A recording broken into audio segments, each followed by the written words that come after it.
Paide teatril on läinud täpselt nii hästi, et dramaturg on olemas, Mart Matteus Kampus, tere tulemast Paidesse. Tere, aitäh, et kutsusite.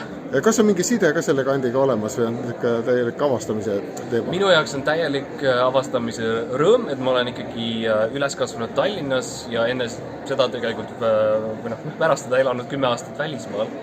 Et minu jaoks ja minu roll nagu dramaturgina ka on luua see side selle kogukonnaga, suhestuda selle kogukonnaga ja leida ennast nagu osa sellest, et ma tahaksin väga, et mõne aasta pärast ma saaksin ka olla paidelane. Meil on õnneks produtsent, kes on Paidest pärit ja meil on kunstili juht Mari-Liis on ka Paidest pärit, nii et on hea balanss ma arvan. Ja sa oled käinud maailma avastamas oma jagu. Mari-Liis on käinud ka maailma avastamas. Kas see on mingisugune praeguse aja märk, et tegelikult kui sa tahadki ükskord siin seista naeratada ja öelda, et ma olen ühe teatri dramaturg, siis kõigepealt tuleb maailmasse minna?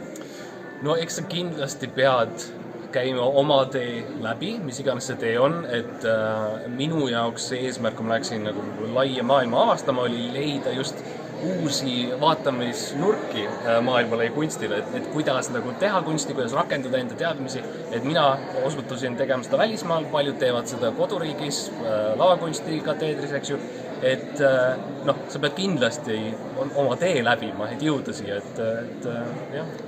Ja mul on tohutult hea meel, et täna nende inimeste hulgas siin saalis ei olnud näha lapsi, mitte väikesed, need teatristuudio omad olid, nemad on juba rikutud ilmselt, aga kui oleks väiksemad lapsed olnud, siis sa oleksid tõelise demotivaatorina mõjunud, kui sa ütlesid, et sa olid igavene paha poiss koolis, peale loomingu mitte midagi ei teinud ja see on ka üks tee siis, kuidas kaugele elus jõuda. No tead, kaugele, eks ju, kuidas võtta, et minu jaoks ma olin tõesti nagu üsna halb põhikooli või nagu keskkooli õpilane, aga see tegelikult ka viis mind kirjutamise juurde, et minu esimene selline hindele viis esitus või töö, mis ma tegin, oligi lühijutt ja kuna see tuli nii naturaalselt ja kuidagi minu seest ja mind nagu õnnitleti selle eest ja see andis nii palju rõõmu minu endale, et ma sain seda teha, siis ma sain aru, mul on mingi asi, mis mulle meeldib, mis on minu oma, mida ma saan nagu väljendada maailmale, et selles mõttes minu jaoks on pigem, et mul vedas, et mulle anti see tee kättest, et paljud käivad koolis, eks ju, ei tea, mis nad edasi teevad, et mina sain nagu selle varakult leidsin üles. Räägime dramaturgi ametist ka, me teame kõik, et maailmas kuulus dramaturg oli Henrik Ibsen, päevitas Sorrentos kogu aeg ja kirjutas mingisuguseid lugusid, mida teised inimesed lavastasid pärast ja siis mõnel puhul on aga dramaturg see, kes jooksebki teatris mingisugused paberid käes ja ei pruugi ise mitte midagi väga palju nagu kirjutada. Ja see on hästi laia lehtriga amet. Ja. Mida sa tegema tahad hakata siin? No, tükke otsima või tükke kirjutama? No ma loodaks ikkagi, et ma saan kirjutada eelkõige, et kuna me oleme väikse meeskond, siis eesmärk on ka nagu luua need, ja kuna eesmärk on luua need kogukonna seest need lood ja teha loomingut kogukonna seest, siis tähendab, et ma pean väga palju originaalloomingut tootma, ma pean ilmselt väga palju tekste tegema, aga nagu jällegi, väikese meeskonna võlu on see, et dramaturgil eriti on mul väga palju erinevaid asju, mida ma pean tegema, et ma ilmselt töötan kostüümidega, ma töötan valgustusega, et mul on filmitaust ka, et ma ilmselt töötan kaameratega ja olen seda juba teinud, eks ju, muusikaga tegelen, et dramaturg tõesti, põhimõtteliselt peab täitma mida iganes rolli on teatril vaja, mis on see kõige nagu nõrgem lüli, sinna sobitub ka dramaturg. Nimetasid muusikat, kas on see side ka isiklikult olemas? Jah, et ma olen õppinud klaarit ja kitarri ja mängin klaarit ja kitarri ka, et ma loodetavasti saan kuidagi sellest ka kaasa lüüa. Ka heliloomingu osas? Ka heliloomingu osas võiks mitte, jah. See on ikkagi päris võimas pagas, millega siia tulla. Kas Paidesse tulek on põhimõtteliselt lihtsalt valik letil olevatest kehvadest võimalustest või on seal ikkagi mingisugune tõmme? Või millegi poolest Paides parem kui mõnes teises suuremas linnas, kus kultuurikihti paksemaks loetakse?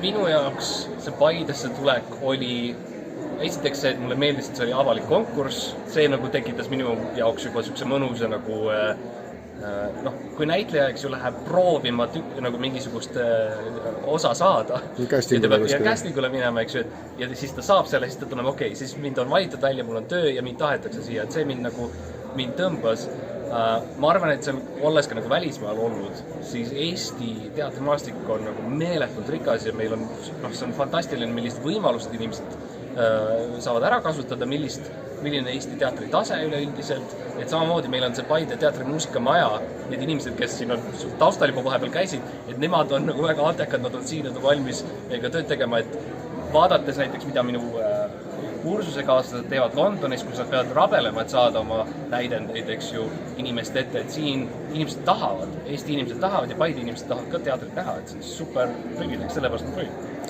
Sa nägid oma sellist aktiivi ja seda seltskonda, kellelt sa pead ilmselt tuge otsima ja kellele mõeldes kirjutama, looma või ükskõik mida tegema täna esimest korda nii-öelda silmast silma.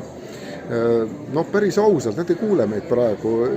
Oli selline nukker kohtumine või oli ta lootusrikas kuidagi? Minu jaoks lootusrikas, et jälle ma tõin näiteid ka enne, et see nagu vastukaja, mis ma olen saanud, et esimesed tutvumised, mis mul on olnud inimestega, on olnud pigem nagu väga optimistlikud, inimesed on väga nagu rõõmsad, et ma olen siin, nad nagu ootavad ägedaid asju, nad tahavad tulla teatrisse, nad tahavad näha, mis me teeme, et mul ei ole olnud sellist nukrust või mingisugust, nagu isegi mitte väga skeptilisust, et pigem on nagu väga palju rõõmu olnud, et see on nagu väga kodune ja nagu mõnus tunne olnud. Homme on niimoodi, et tänase õhtu teetassid on tühjad, küpsisekauss ka ja algab argipäev. Mida sa homme tegema hakkad? Homme me ilmselt hakkame juba rääkima edasi esimese lavastuse plaane, me oleme seda natukene teinud Mari-Liisiga, on teised asjad vahele tulnud, et homsest ja ülehomsest ja järgmisest nädalast hakkavad lihtsalt loometööd, et arutada, mis ideed need on plaanis, mis lood on meil Paide kogukonnas olnud üleval ja vaadata, kas meil tekib mingisugune idee. Kas päris ausalt mingi plaan on olemas juba või mingisugune mõttepoeg? Mingisugune mõte on olemas. Aga see pole avalikkuse jaoks veel? Ei ole veel avalikkuse jaoks olemas. Millal tuleb see päev, millal ühe korra saab Paide rahvas mõõtu võtta, et kuidas uus teater ka liikuma hakkab? Esimene märk inimestele, millal tuleb? Ilmselt siis esietendus meil tuleb juuni alguses või maikuu lõpus, et sinna te saate kindlasti tulla vaatama ja otsustama, kas me tegime hea töö ja enne seda saate vaadata seda sama podcasti või seda sama veebilehte, eks ju, ja vaadata, millest me räägime, et enne seda ma ei saa rääkida asjast, mida ma ei ole veel teinud. Te olete kiired tegijad. Peab olema Võetud kuudega tuleb kõik lavale. Jah. Kui on 3 inimest, siis peab tegema kiiresti. Nii nagu ikka öeldakse, et jääme huviga ootama. Aitäh!